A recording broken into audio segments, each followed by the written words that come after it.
রাত তো অনেক হয়ে গেছে, এখনো কি কথা বলবেন নাকি ঘুমাইবেন?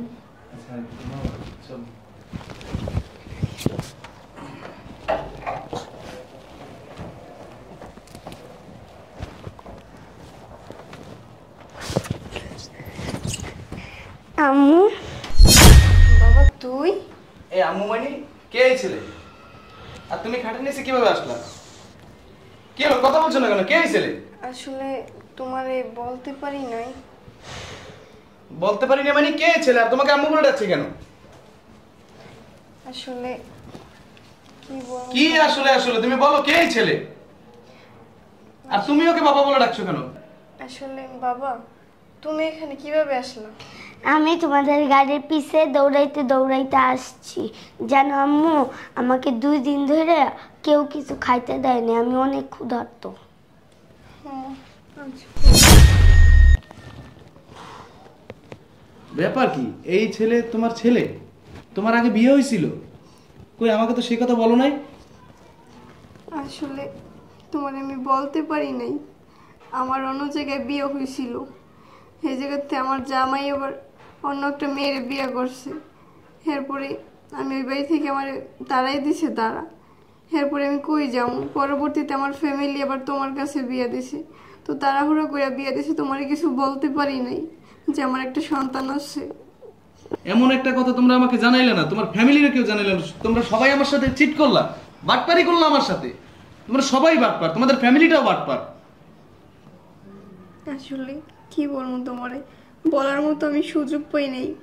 আমি তোমার অনেক বলার চেষ্টা করছি কিন্তু বলতে পারি নাই।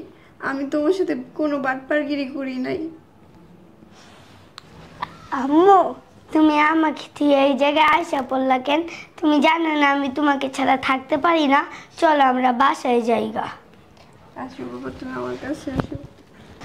আম্মু, তুমি জানো না তোমার মতো আমাকে আর কেউ আদর করে না। চলো না আমরা যাই না, জায়গা আসো। না বাবা, আসো তুমি না, এখানে বসো, আসো। তুমি আমার সাথেই থাকবা। তোমার কোথাও যাইতে হইবে না। এই তোমার সাথে থাকবে মানে আগে এই বাচ্চা বিদায় করো। আগে এই বাচ্চা আমার বাসা থেকে বের করো। কি বলো তুমি এগুলো? আমি এত কথা শুনতে চাই না। তোমার ফ্যামিলিও চিট করছে, তুমিও চিট করছো, এখন আবার বলতেছো যে এই বাচ্চা তোমার বাচ্চা, আমার বাসায় থাকবে। আমার বাসা থাকতে পারবে না। তুমি এই বাচ্চা নিয়ে এই বাচ্চা আগে বের করে আসো, যাও। দেখো আমার সন্তান এখনো কই যাইবে? কার এটা কাছে তোমার থাকবে? সন্তান, আমার সন্তান না। তুমি এই বাচ্চা বের করে দিয়ে তারপর আসবা, যাও। দেখো ছোট মানুষ, ও কই যাইবে, কার কাছে থাকবে বলো? কোথায় যাবে সেটা তো আর আমি জানি না। আমি তোমারে বিয়ে করছি, তোমার দায়িত্ব নিছি, তোমার বাচ্চার দায়িত্ব তো আর আমি নি নাই। এই বাচ্চা কোথায় যাবে এটা তো আমি জানি না। দেখো তুমি এমন ভাবে বলতেছো কেন? শোনো, বেশি কথা বললে তোমাকে সহ আমি বাসা থেকে বের করে দেব। কি বলো তুমি এগুলো? যেটা বলছি ওইটাই করো। এই বাচ্চা বাসার বাইরে বের করে আসো। যেই বাচ্চার কোনো পিতৃ পরিচয় নাই, ওই বাচ্চার দায়িত্ব আমি নিতে পারবো না। তুমি কি আমার সাথে সংসার করবা? করলে এই বাচ্চা বের করে দিয়ে আসো। আর যদি না সংসার করতে চাও তাহলে এই বাচ্চা নিয়ে তুমি এখান থেকে চলে যাও। দেখো কার কাছে যাইব, ওর কে আছে আমি সেটা বলো। দেখো ও একটা ছোট মাসুম বাচ্চা, ও এত রাইতে কই যাইবে? ও থাকুক কয়েকটা দিন, পরে ওরে পাঠাই দিম মানে ওর নানু বাড়িতে। একটা সেকেন্ড তো আমার বাসায় থাকতে পারবে না। ও জাহান্নামে যাইবে। ওর বাবাই তো ওকে ফালাই রেখে চলে গেছে, তা আমি কেন রাখতে দেবো? দেখো এক্ষুনি যদি আমার সাথে সংসার করতে চাও, এক্ষুনি এই বাচ্চাকে বাইরে বের করে রেখে আসো। দেখো তুমি এমন করো ওকে। আম্মু, চলো আমরা নানু বাসায় যাইগা। এই আঙ্কেলটা অনেক পচা, তোমার সাথে ব্যবহার কত খারাপ করতেছে। চলো আমরা যাইগা। বাবা তুমি এসে না সকালবেলা, তুমি তোমার নানুর কাছে চলে যাইও। না, আমি তোমার কাছেই থাকবো। দেখো একটু বোঝার চেষ্টা করো না। এক সেকেন্ডও আমার বাসায় থাকতে পারবে না, এক সেকেন্ডও না। দেখো এই কথা যদি মানুষ জানে আমার মান ইজ্জত কিছু থাকবে? এমনি আমি নতুন বিয়ে করছি, না জানে সবাই। তারপর যদি জানতে পারে যে তোমার এত বড় একটা বাচ্চা আছে, বাসর রাইতে তাও এসে হাজির হইছে, আমার মান ইজ্জত কি থাকবে? দেখো এখন এত রাইতে ও কই যাইবে, কার কাছে যাইবে? আমি জানি না ও কোথায় যাইবে। কি রে নানু ভাই, আরে এইখানে? তুমি একটা চরম বাটপার। আপনারা তো সবাই মিলে আমার সাথে বাটপারি করছেন, চিটার আপনারা। আপনার মেয়ের যে এত বড় একটা বাচ্চা আছে, আপনারা কেউ জানাইছেন আমাদের? জানাইছেন আমাকে? এখন আমি এই মানুষের ভিতরে কেমনে মুখ দেখাবো? সবাই যদি জানতে পারে যে আমি নতুন বিয়ে করে আনছি, তার এত বড় একটা বাচ্চা আছে, একটা ছেলে আছে। এই বাটপারিটা করার আগে আপনার বিবেকে একবারও বাধা দিল না? একবারও বলার প্রয়োজন মনে করলেন না? আপনি তো টুপি মাথায় দেন, জুব্বা গায়ে দেন, মুখে দাঁড়িয়ে আছে, তারপরে এরকম চিটাইটা আপনি আমার সাথে করতে পারলেন? দেখো বাবা, আমি যা করছি আমার মেয়েরা সুখের জন্য। হ্যাঁ, আপনার মেয়ের সুখের জন্য করছেন, আর আমার বাণিজ্যের সব ধুলোয় মিশিয়ে দিয়া। এখন আমি তো আপনার এই মেয়ে রাখতে পারবো না, কারণ এই মানুষ যদি জানাজানি হয়ে যায় তাহলে আমার কি বাণিজ্য থাকবে? আমি কি সমাজে কি চলতে পারবো?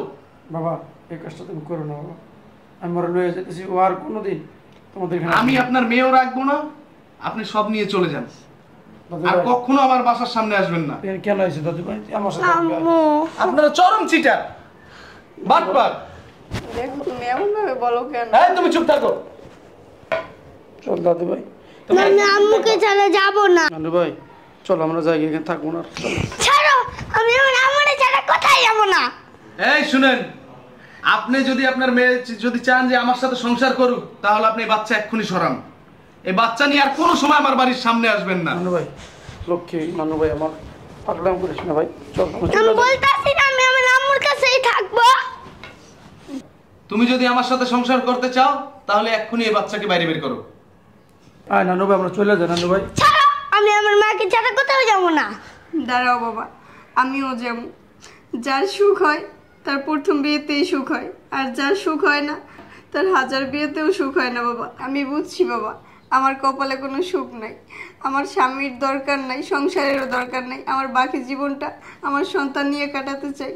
বাবা তোমার কাছে কি আমার একটু ঠাঁই হইবে না? আয় দাদু ভাই, আয় মা, চল।